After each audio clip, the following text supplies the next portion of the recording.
Actually, I don't know about you, but if my husband, who I have not seen for 20 years, because he went off to war and that war ended 10 years ago, and when everybody else was showing up, he was not, and suddenly he shows up 10 years later than everybody else, and he says to me, yeah, there were witches, there were giants, there were mermaids, there were Cyclops, they were goddesses or whatever, and that's why I couldn't come back home on time.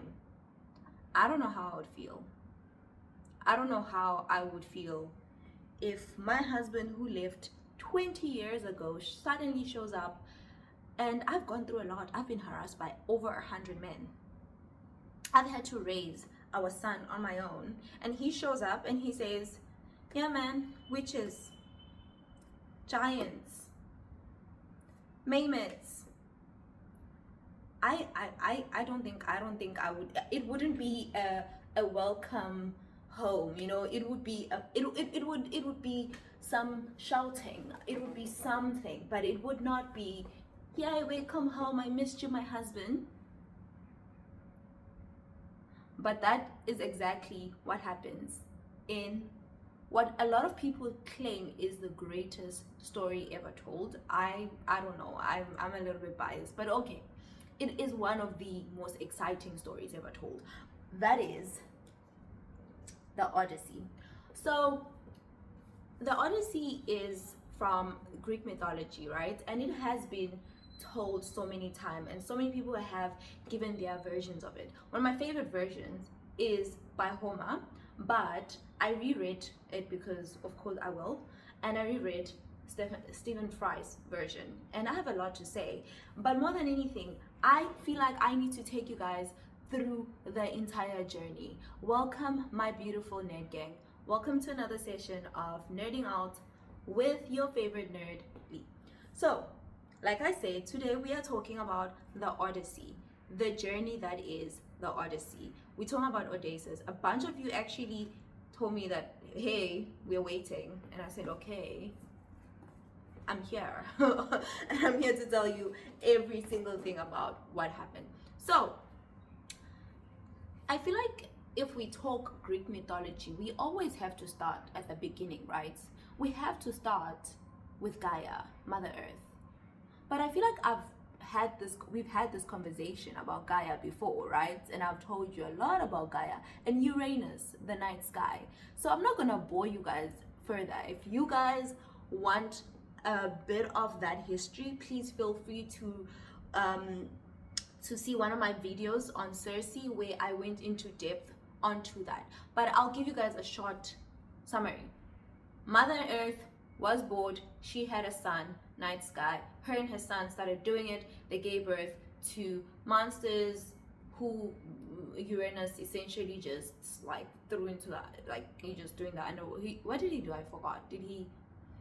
What did he do? He just kept throwing them in the underworld or something, and then he gave birth to the Titans, and then finally the Titans were glorious, and he said, okay, but I don't want to see them, they're too glorious for my view. So Gaia had to take them into her body, and then Gaia came up with an idea with Kronos, and they chopped off Uranus' balls, and he went off, and he's never been roaming the world around ever again. He's just been in the night sky.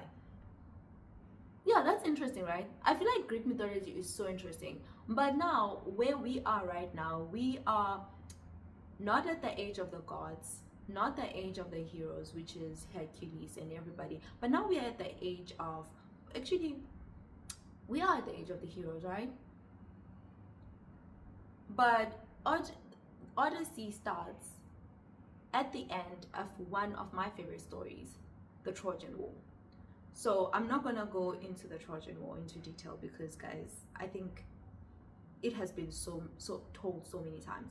So we start at the end of the Trojan War. The Greeks have won. Odysseus, who is our main guy, the person who this book is all about, Odysseus came up with a brilliant idea after 10 years of fighting the Trojans and just not being able to penetrate the great walls of Troy. He comes up with the brilliant idea of the Trojan horse. So sends in the horse. The Trojans think, oh, it's an offering from the gods. They bring the horse in, but the Greeks are inside, including Achilles, and they just ransack the city. They kill whoever they gotta kill. The Greeks have won. The Greeks have won, and it is time to go home. They all board their ships. They're ready to go home. But here is what happens. The gods are not happy with the Greeks, because after the Greeks won, they destroyed Troy. They killed a lot of people. They ransacked everything. They looted Troy. They burnt the city down. And above all else, they disrespected the gods. One of the biggest reasons why the Odyssey starts is because of Greek pride. Once the war is won, the Greeks act as if the gods did not actually aid them in winning this war. They believe that, oh, they won it all on their own, with their own merit. They start boasting. They are prideful. They don't give offerings to the gods. They just feeling themselves. And then another thing that they do, they desecrate the temples.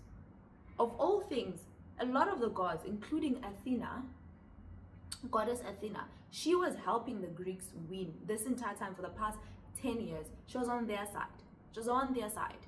But once they win, they literally burn down temples, Poseidon's temple, Zeus's temple, all the different temples. They do all of that. They don't give offerings to the gods. And then the worst act of it all is Ajax the lesser. There's two Ajax, the greater, the one who can fight, and friend of Achilles, and then there's the lesser. He becomes the lesser. I don't know if he was always called the lesser or he became the lesser after what he did. But essentially what this guy is, he decides that he wants to sexually violate Princess Cassandra, a Trojan princess. And he goes in and he's like, I'm gonna get you and I'm gonna do what I want with you. She takes refuge in Athena's temple. She goes into the temple to seek refuge. This guy goes into the temple and violates her in the temple. Athena, who was always on the Greeks' side. Athena, who did everything to ensure that the Greeks won. Once they won, they violated this woman, a princess, in her temple, which was so disrespectful that Athena herself went to her father Zeus and Poseidon and said, these Greeks, no, they cannot go home. I smite them. And that's exactly what the gods do. Zeus sends in a storm, Poseidon sends in a storm, and basically they are shipwrecked. All the Greek ships are sent all over, like in different directions. They're blown in all kinds of directions.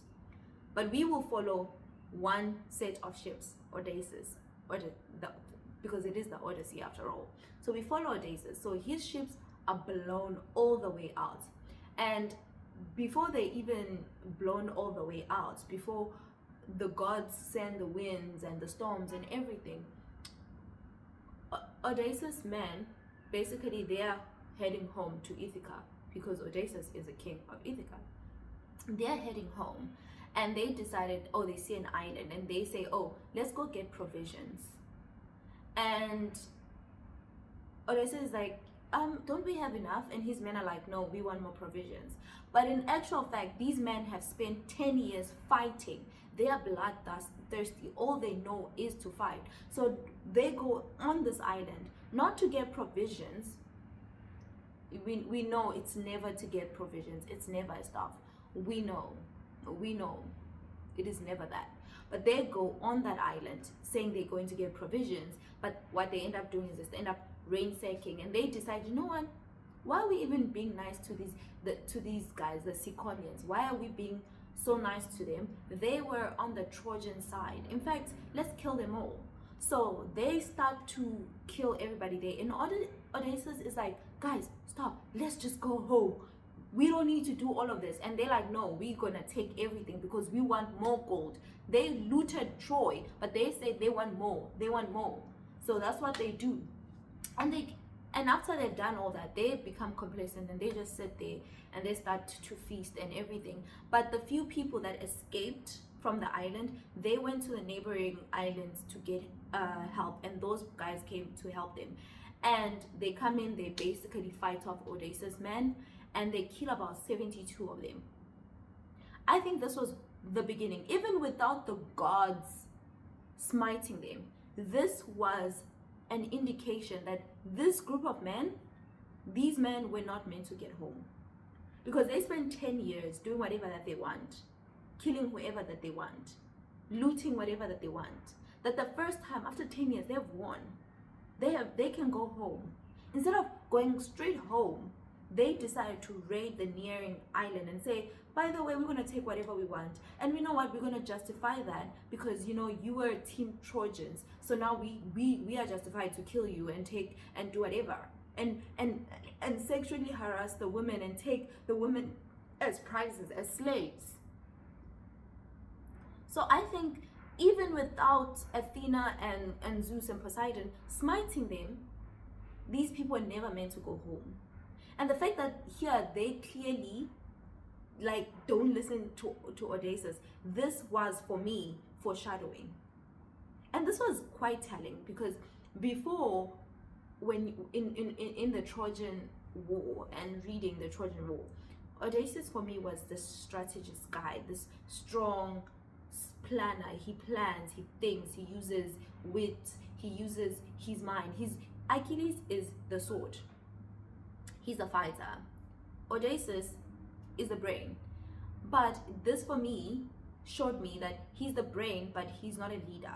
Because why are your men not listening to you? Why are you are telling them, guys, let's go home, and they're like, no, we want more gold, so we're just gonna do whatever we want to this group of people. Anyway, so they do all of that. They run away. They decide to retreat because the Ciconians have brought more people to fight them, and as they're retreating, they are down 72 men. There's still a lot of them, by the way. Still a lot, because they're 12 ships. So they leave, and then Poseidon, Zeus, Athena smite all the Greek ships, including theirs, and basically they are blown out of the known map. Literally, they are blown out of the known map. They know any of the places that were charted, they are blown off that. So they're off trail. Now it's going to take them way longer to head home. And so after the storm and everything, the first place that they land is on this island. And on this island, Odysseus sends his men, 3 men, and says, go check who stays there. We're gonna stay here, try to get more provisions, whatever. Go see if there's people. And the scouts go out, and then once Odysseus and his men, they've gotten provisions, whatever, the scouts are still not back. So Odysseus goes and looks for his men. When he finds his men, they are like chilling. They're having the time of their lives. They actually speak to him as if they don't know him. And that's when Odysseus is like, something is wrong. And they just lying, lounging on the beach. There's many other people, and they're just eating. And they offer him lotus, this plant, this beautiful, this favorable, smells good, this plant. And Odysseus is like talking to them, but they are talking to him as if they've never met him. They are talking as if they don't even remember anything, as if they never even went to Troy. They never won the Trojan War. They never experienced anything. And so Odysseus is smart, and he quickly sees that something is off here, and he's like, realizes that it's probably the lotus, so he refuses to eat it. Him and his other men drag these 3 men off to the ship, because they don't want to leave. They love it here. They don't have memory of anything bad that has ever happened. And he drags them into a ship, and they are crying, begging, they want to stay, but he drags them off because he's not going to leave his men behind.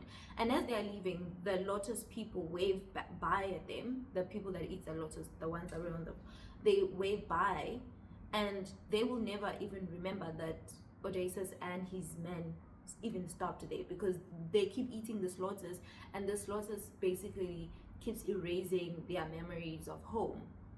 And so his men come on board, but they literally are so depressed because now they don't want to suddenly remember everything that happened in the Trojan War, the killings that they saw, the murders, the sexual assaults.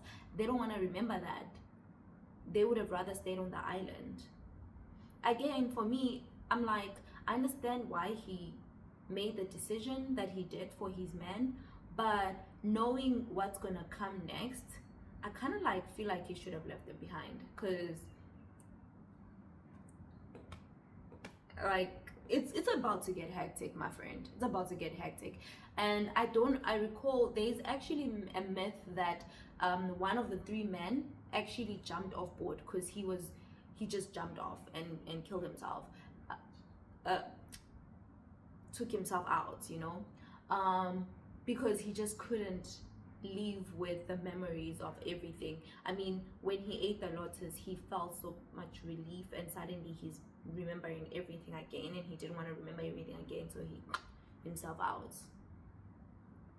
That's a myth, though. I mean everything is a myth, but that's one of the stories. But a lot, different retellings say it happened, some say it didn't, so I don't know. Let's stick to it.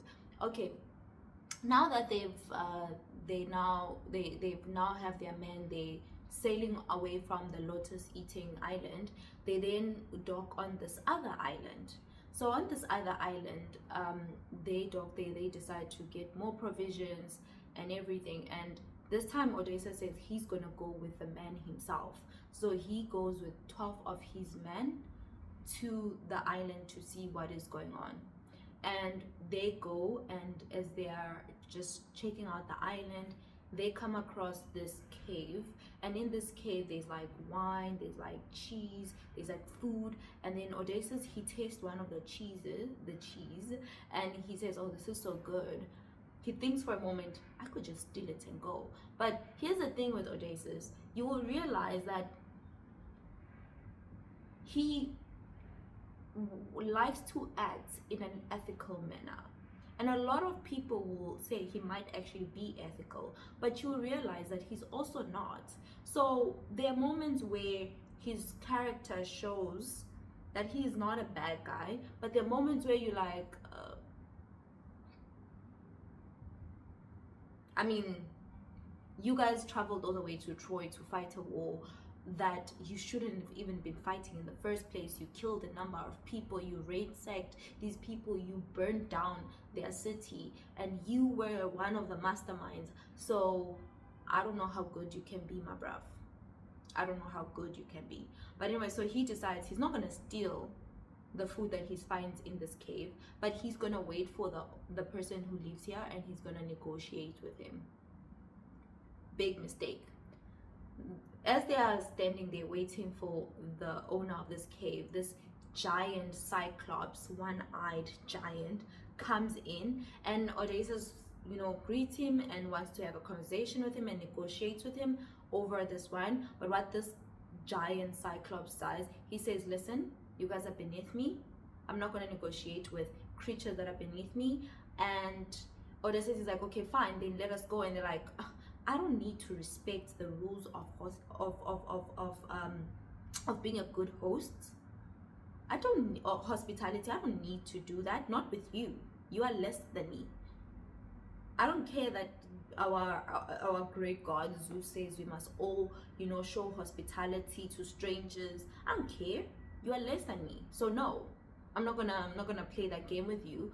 He takes a huge boulder. He blocks the entrance of the cave so that Odysseus and his men cannot leave. He grabs two of them. He beats their heads into another boulder, killing them immediately. He then proceeds to take them and just eat them in front of Odysseus and his men. And after he's done eating, he says, you know what, I'm gonna take a nap. When I wake up, I'm gonna eat more of you guys, okay? And so Odysseus and his men are like, we trapped in here. What should we do? His men are like, let's just kill him while he's sleeping. And Odysseus says, we can't do that, because we kill him while he's sleeping, we still cannot leave, because he has taken this boulder and shut the cave. We don't have the strength to push it out. So they say, okay, what will we do? Odysseus, the strategist that he is, he comes up with a brilliant plan and says, don't worry about it, I have a plan. So in the morning, the Cyclops wake up, he does his thing, he pushes the boulder away, he goes off and does whatever, he heads sheep or something, comes back, and Odysseus says, okay, wait, before you eat us, how about you have some of this wine? And the Cyclops is like, oh, okay, I mean, you guys, I'm gonna eat you anyway, so I can have this wine. So they give him this very strong wine, and he drinks this wine. And once he's drank this wine, he's like a little bit tipsy, and he says, you know what, I'm gonna close my eyes for a little bit. Don't go away, my food. Don't go away. As he's sleeping, Odysseus and his men, they take a huge stick that they were sharpening, and they literally stab him in his eye. He's a Cyclops, he just has one eye, so they've just stabbed him in his eye. And as they are before they do that, as he's giving the Cyclops wine, the Cyclops says, oh, okay, who are you, by the way? And Odysseus says, my name is Nobody, which was brilliant. He says, my eye is Nobody. And then the Cyclops says, okay, cool, Nobody, give me the wine. He drinks the wine, he falls asleep. They take this huge stick, they stab him in the eye, and he screams as they're stabbing in his eye. And the other Cyclopses around, they're like, hey, what's happening, brother? Who's hurting you? Is anybody hurting you? Should we come in and deal with them? And the Cyclops screams, nobody is hurting me, nobody is killing me. And then they're like, okay, cool, bye. I remember I heard that story when I was a kid in primary, and I thought that was so funny. I thought that was so funny. I mean, I still think it's funny. The fact that Odysseus said his name is Nobody, and as he was getting, he's like, nobody's hurting me, nobody's killing me, nobody's doing anything to me, and they leave him. And they leave, and he's like, okay, just stuck there, and he's like, oh, my eye. And then he's like nursing his eye, and then Odysseus and them, they then, the next phase of his plan, him and his men, they literally get under the sheep. And so when he opens the boulder to let his sheep out of the cave, he's like, you know, touching the sheep to see, is this a sheep or a human? Because obviously if it was a human, he would have done, you know, killed him. But then so he's touching him, and then Odysseus and his men are hiding underneath the sheep. Again, Odysseus and his plans, Odysseus and his plans. Remember, Trojan horse, now the sheep. I thought that was brilliant. They hide underneath, so he touches the sheep, and he sees, okay, he lets them all out, and then they just run off to their sheep. And as they're running off, the Cyclops realizes what has happened, chases after them. They get to the sheep. He takes like this giant boulder, he throws it, trying to smash Odysseus' sheep, but he misses. And Odysseus is feeling so like prideful, so yeah, you know, he's feeling himself. And then he tells the Cyclops, whenever anybody asks you what happened, tell them that Odysseus, the king of Ithaca, did it. Odysseus, the king of Ithaca, did it. Mistake number, I think this was actually his biggest mistake. Of all the mistakes that he made, this is when he effed up. And again, this is that Greek pride. This is the pride again. You are home. You're almost home. You've pulled this brilliant plan. You are going home. And you decide to taunt this guy, this Cyclops, this freak of nature, and tell him your name. I mean, in his defense, he's probably like, what are you going to do to me anyway? But this is what the Cyclops does. He is so heartbroken. He's in pain. He's hurt. He's a Cyclops. He only has one eye, and that eye is gone, guys. So he calls his daddy and says, Daddy, Odysseus, king of Ithaca, did this to me, and I need you to take revenge. And ladies and gentlemen, like I said, this is where Odysseus effed up. Because guess who is the Cyclops' dad? Guess. I think we all know by now that it has to be one of the gods, right? Because the gods just be fucking everybody. They just be going fuck. They just be doing it with anything, and that's why they're giving birth to these freaks of nature. So we know it's a god, but guess which god? Poseidon.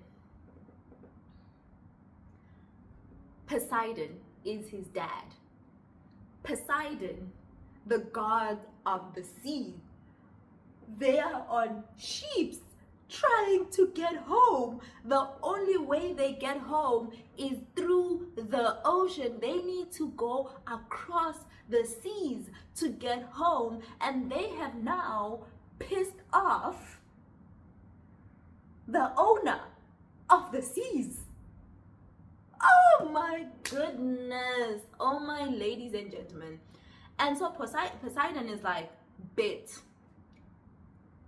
you heard my son? You guys are never getting home. You guys are never, ever getting home. And so Poseidon sends another storm. They are thrown off course, but this time their ships are thrown off course to they then reach this island, a floating island. It's a very famous, popular island where the king of the island is essentially the king of all the winds. He owns the winds. The gods gave him all the winds, the north, east, west, south winds. He has all the winds. And so they get there. The king is like, oh, okay, I know who you are. There are stories being told about the great feats that you guys have done. Come in. They have a whole feast.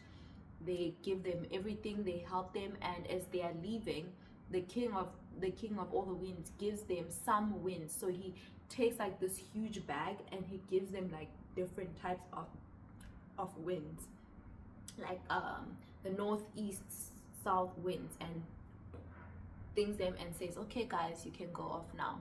And so they take the winds and they head home. And because of the help of the winds that they were given by the king of the winds, they are literally on course and they are back into the charted areas, into the map. They are now within the vicinity of the map, and they're heading home. And they travel home. Everything is smooth sailing. Everything is good, and they get to a part where Odysseus can see home. He can literally see Ithaca. He can see the smokes on the chimney. He can see home. He can see Ithaca. And you know what? Probably Penelope is sitting on the castle, looking out at the windows, waiting to see her husband. And if only just a few more, Penelope would have seen his ship and she would have ran down and she would have hugged him and they would have been happy. But that's not what's going to happen, because you guys messed up. And so at that moment, Odysseus says, I'm almost home. He feels sleepy, so he takes a nap. As he is taking a nap, his men are like, you know what? We looted Troy. We took all that gold. We did all of that. We went to the Ciconians island. We took all of that, but we ended up with nothing. We don't have gold. We have nothing. We are about to get home and we have nothing to show for it. Maybe Odysseus has gold, and maybe we can have some of Odysseus' gold. Maybe he can share it with us, or whatever idea they had. They decide to open the bag of winds. They decide to open it because they think it has gold. Again, is Odysseus a king? Is he a captain? Why do his men act like this? Why do they not respect him? Because they open the winds, and when they open the winds whoosh out and blow them away from Ithaca. He was almost home. He was almost home. They blow him off, and they are blown all the way back to the floating island. But when they get to the floating island, the king is like, you know what? I'm sorry, guys. I'm not letting you in. No. Because it cannot be a coincidence that I helped you. I gave you wind to blow you home. You are probably almost home. But the fact that you're back here again tells me that you pissed off someone that you shouldn't have pissed off. And I don't want to mess with that person. I don't know which god you've offended, but I don't want to mess with that god. So I'm not going to help you. I'm not going to help you. Sorry. I'm not going to help you. Sorry. So they are turned away, and they have no choice but to keep trying to find their way home. Now they don't have wind to help them.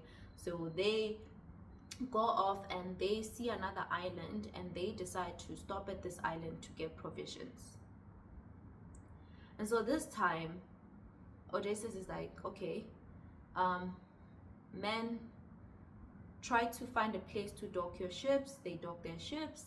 Odysseus' ship doesn't have much like room to be docked, so he leaves his ship a little bit off, a little bit further away from all the other ships.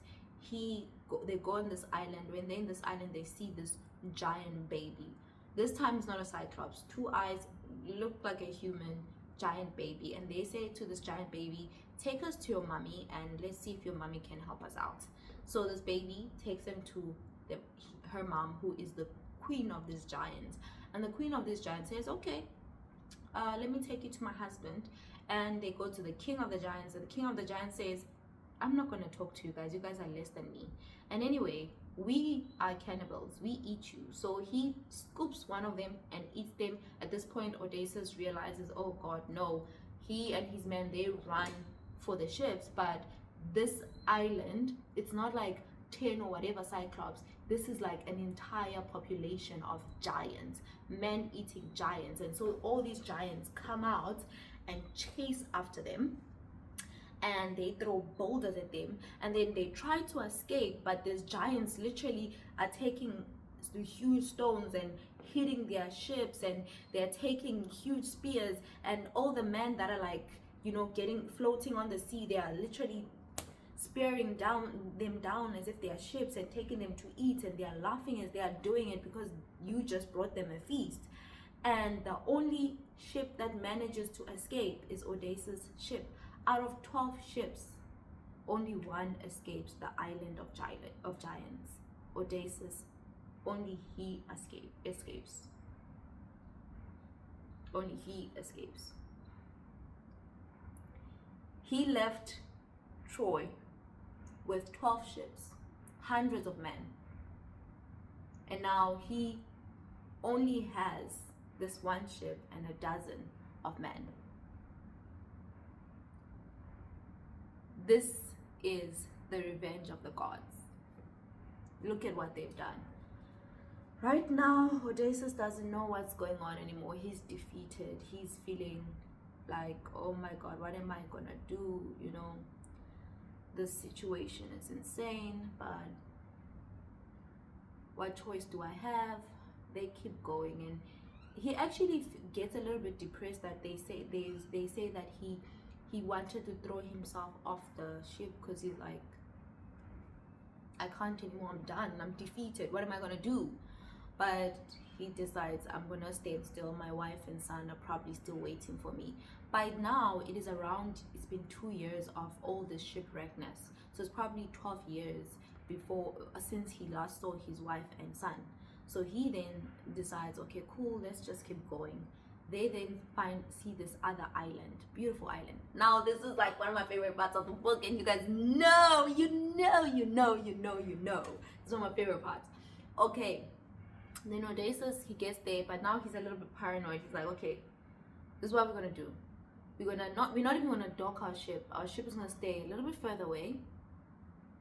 3-4 men, you guys are gonna go and see what's going on, and see. So the Odysseus 4 men go, and when they get there, they see this huge palace, and in that palace, it's guided by lions and bears. You know, you guys know which island I'm talking about. It's guided by lions and bears, but then these lions are more like pets or anything. So they keep going in, and then they see a woman, beautiful woman, playing a piano or a harp or something, singing, and she's beautiful, and she is none other than the goddess, the witch, Circe. Oh, you guys know how much I love Circe. You guys know how much I love Circe. And this is the part that, if you guys recall my other video on Circe, this is the part. We know what Circe does to men that come to an island and don't act right. We know what she does. She turns men into pigs.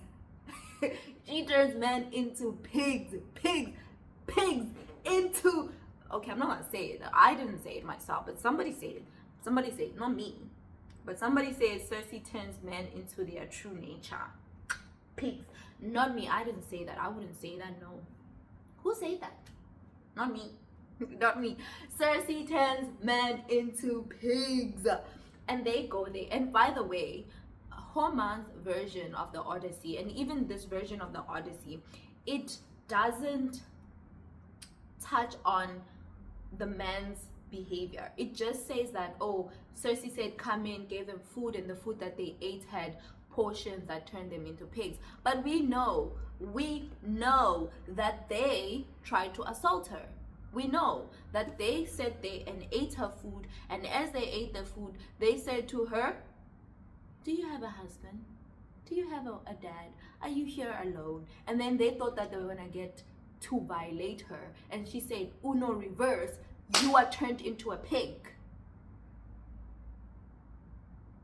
So, but obviously we know that Odysseus' men were savages. We've seen what they do. We've seen what they do countless time over and over again. We've seen what they do, so we know how they're gonna act, and we know that Circe is gonna do what Circe does. So don't be too harsh on my queen. Don't be too harsh on Circe. Okay, Circe did what Circe had to do. Otherwise, she was gonna get violated in that island, living alone.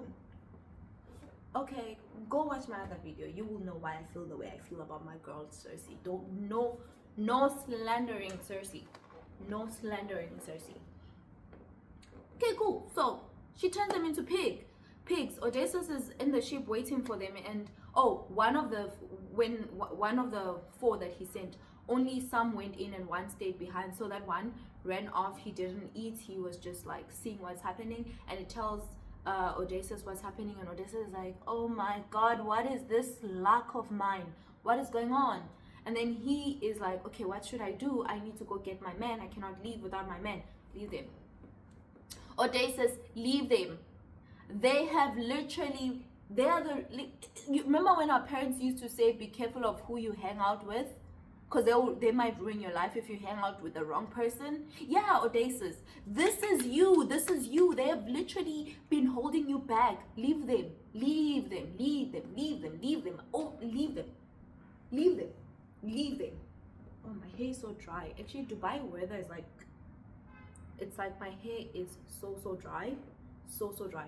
Anyway, so he's like, okay, what shall I do? And it is that point that we see some divine intervention come in, and Hermes, the messenger of the gods, he comes in and he says and we know in Circe's story the role that Hermes plays, but Hermes comes to Odysseus and says, hey, by the way, here's this antidote.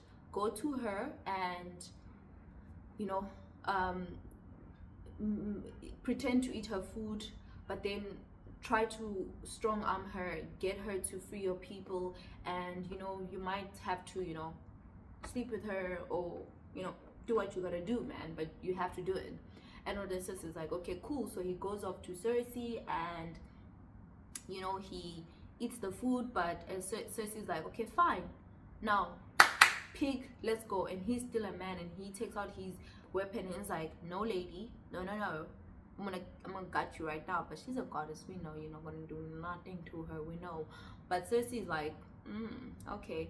But this is, if you know Circe's story, you know that Circe had a prophecy that a man was gonna be immune to her portions, and that man would be a man that she should help out, and a man that would help her one day have kids. So Circe is like, okay, cool, bet, let's go get it on.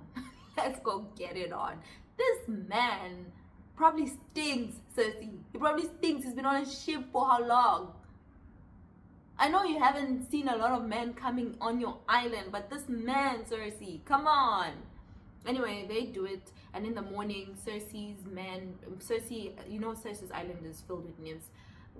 Please go watch that video to get all the context. I'm not gonna go through all of it. So Circe's nymphs, they being very generous, they helping Odysseus one out, they bathing him, giving him food, and Odysseus loves it here. His men, they love it here. Circe decides to turn them back into human. They apologize. In fact, when you turn them back to human, they look like they've been healed. They look a little bit better, less aged, less, you know, beaten down by life. And they then stay on Circe's island for, I think, a year. So they spend a year on Circe's island. Odysseus is just getting it on with Circe. He's getting it on with Circe. For time being, it's like he doesn't even want to leave. He doesn't even. And that's why I'm like, if my husband came back after 20 years and was like, I would kick him. Because Odysseus didn't want to leave Circe's island. He didn't. His man wanted to go back home. He was content. He was getting it on with Circe. He was not thinking about his son or wife. And this is where people are like, oh, he took 10 years to get to his wife. He just wanted to get to.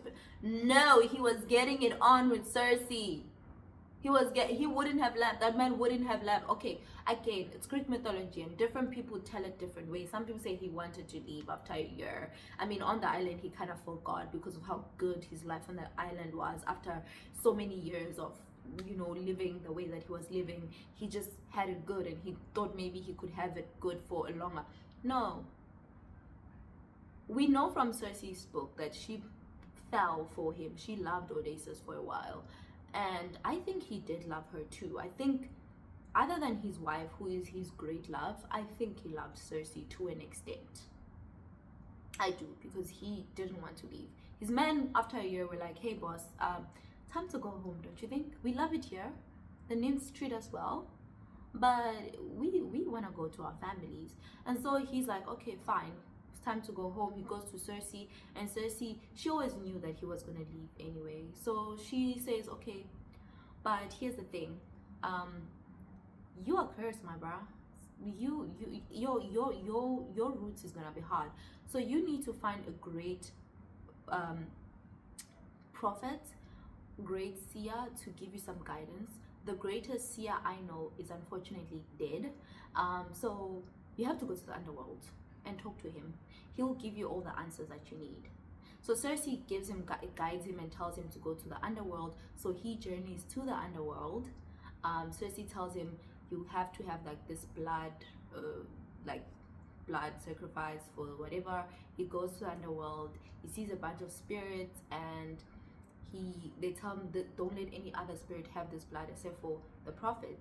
And so he doesn't. A lot of spirits come wanting the blood. They have to like fight them off until the prophet comes, and then he gives the prophet the blood, and the prophet drinks the blood. And when he drinks the blood, he finally tells him, hey, you pissed off Poseidon because you stabbed his son, and yeah, you're gonna have a lot of tough times, but you are gonna get home. You are gonna arrive home.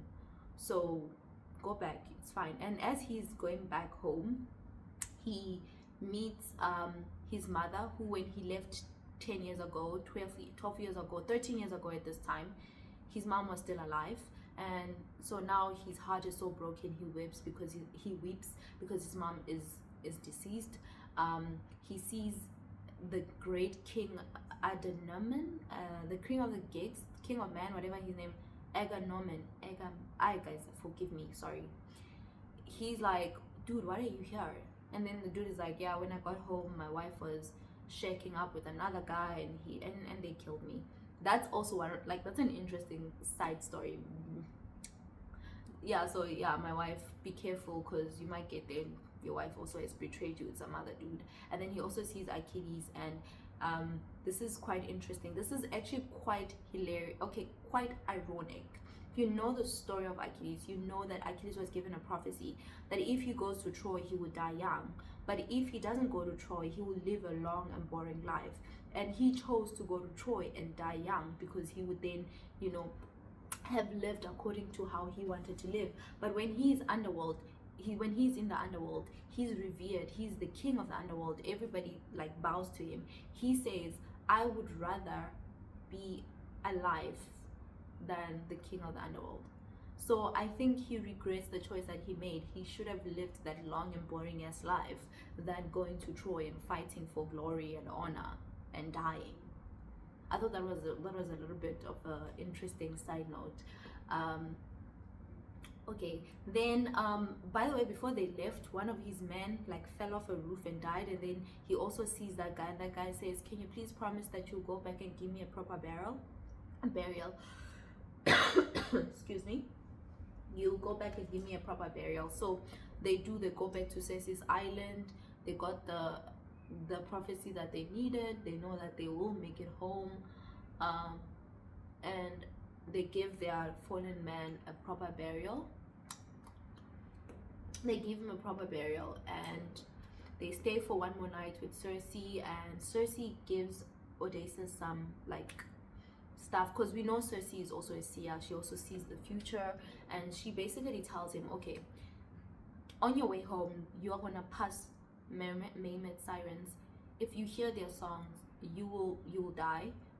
They will literally, you know, when sirens sing their songs, it pulls you to them where they'll basically kill you. The second one, you're gonna see Scylla. You guys, again, go watch my video on Circe. We know Scylla is this gigantic sea monster with 6 heads, 6 legs, she's like a monster, sea monster. Says you pass Scylla and you know she will gobble you down. There's also another what is it called? There's another monster, I forgot his name, but he's literally like a wormhole but in the sea. He literally just like swallows all the water, so if you go near him, your ship will be swallowed. And so Circe gives him some guidance, and the last one, Circe gives him a prophecy to say, you also pass an island. On that island, my father's cattle are there. Guys, go watch the Circe video. We know how much we know who Circe's father is. He's literally the sun. You don't want a piece of the sun. And we know how much he loves his cattle. In fact, his cattle are gold. And the reason why they're gold is because he does what to his cattle? He does what to his cattle? I don't want to talk about it. I don't want to talk about it. Okay, I don't even want to talk about it. So tells him, whatever you do, do not mess with the cattle, because you know my father will be angry. So fine. They then sail off. It seems as if they are finally going to do it. They're finally going to go home. It's been 3 years at this point. They can make it home. They can make it home. So the first trial is the sirens or slash mermaids that they come across. The mermaids are singing their beautiful song because Circe warned them beforehand. And we know our boy Odysseus is very smart. He gives his men wax and tells them to block their ears, and whatever happens, do not remove the wax from your ears until we pass.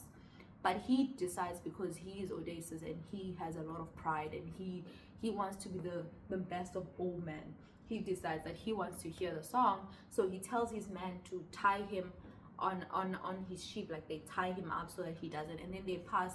And as they're passing, the mermaids are singing and everything, and Odysseus he can hear the songs, and he just, as they are passing, he's like wants to go towards the ship. He's telling his men to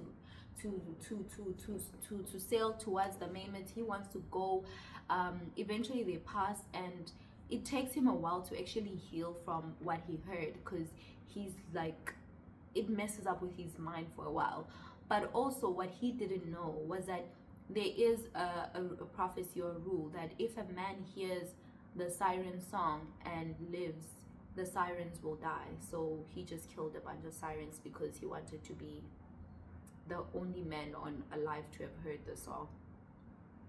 He has not. So like, his character, man, like, okay, again, we can say he didn't know, but the sirens died. And again, you guys will say the sirens are evil, but it's their nature. It's their nature. It's who they are. It's just I don't know what you guys want me to say. Yeah, I don't know what you guys want me to say. I don't know what you guys want me to say.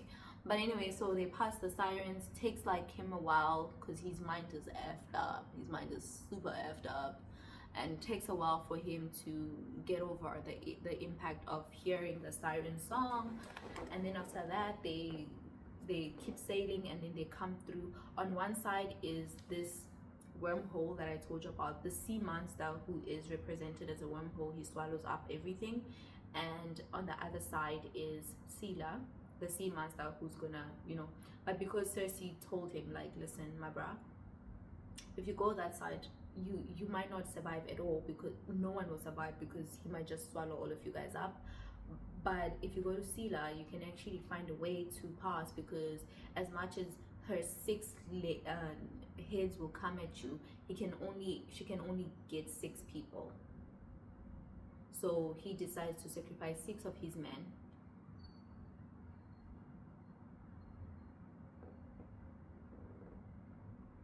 He decides to sacrifice, but anyway, they deserve it. No, they deserve it. They deserve it. They deserve it. I take it back. They deserve it. So he sacrificed 6 of his men, but they finally pass through, and they are almost home. They've passed through. They're almost gonna make it. They're almost gonna make it. But Poseidon says, hell no. Okay, before that, I got too ahead of myself. They pass through. They go, and there is the island that Circe talked about with the cattle, and Odysseus tells his men, get provisions, do whatever you want, but do not touch the cattle. But unfortunately, there's a storm, and we know who caused the storm. We know who did it. There's a storm, and they're trapped there, and all their provisions finally get depleted. And Poseidon and Odysseus says, okay guys, I'll go look for food. Don't touch the cattle, I'll go look for food. So he goes, and he sees like I think a deer or something, and he shoots it down because he's a great arrowsman. And he comes back carrying it, and he thinks, he says, let me take a nap, because again, why is he always napping? Why are you always napping? He decides to take a nap because, I mean, he's found food. He feels like the gods are finally on his side. He defeated the sirens. He defeated the sea monster, the wormhole, everything. He's feeling high right now. Like he's going to make it. He's going to go home. He takes a nap, and he's awakened by the smell of, guess, the smell of roasting meat. And he just knows that they effed up. And by the way, it's so disgusting that they ate those cows, because we know what Helios does. We know what Helios does with those cows. We know. Oh my God, they ate the cows. The cows that Helios does the nasty with. Oh my God, oh my God, oh my God. But they ate the cows, and Helios is pissed. Helios says to Zeus, bruh, your humans, these humans that you like because they worship you, they effed up. They effed up big time. I'm done. I'm going to the underworld. And we know if Helios, the god of the sun, the literal light, the sun, decides he's going to the underworld, what happens means we are struck with darkness forever. And Zeus is like, listen, don't punish all of humanity because of the actions of these men. I'll smite them. I'll smite them for you. Don't worry. Don't worry. And so Zeus sends lightning, thunder, smites them down, and every single one on that last remaining ship, except for Odysseus, dies. So, ladies, gentlemen, my darling nerds, he left Troy with 12 ships, with hundreds of men. Within 3 years, he has lost every single one of them. Every single one of them, including his sheep. He himself is like down, he's drowning, but luckily for him, he gets on a raft from one of the wooden boats and he holds on to it for dear life, and basically he is shipwrecked into an island, and in that island there is the nymph that we all love to hate. I personally love her, the nymph Calypso. Because you know how much I love. Okay, I don't know who I love more, Circe and Calypso. I feel like Calypso. No, actually it's Circe. I love Circe more. I love Circe, but Calypso just is that. I always say I want to dress up like Calypso. I mean, don't you think I would look good like if I dress up as Calypso? But you know which version of Calypso? The Pirates of Caribbean Calypso. I think her. I just love her. But this version of Calypso as well. So Calypso is like, oh well, hi. Guess what? I like you.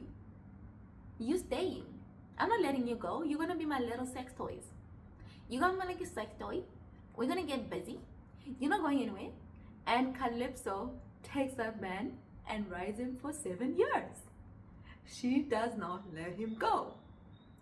Again, I've also heard other retellings that he liked it over there. Like I've heard other retellings that he liked it over there. But the difference between Calypso and Circe was like, dude, I don't need you. I want you. You can go when you wanna go.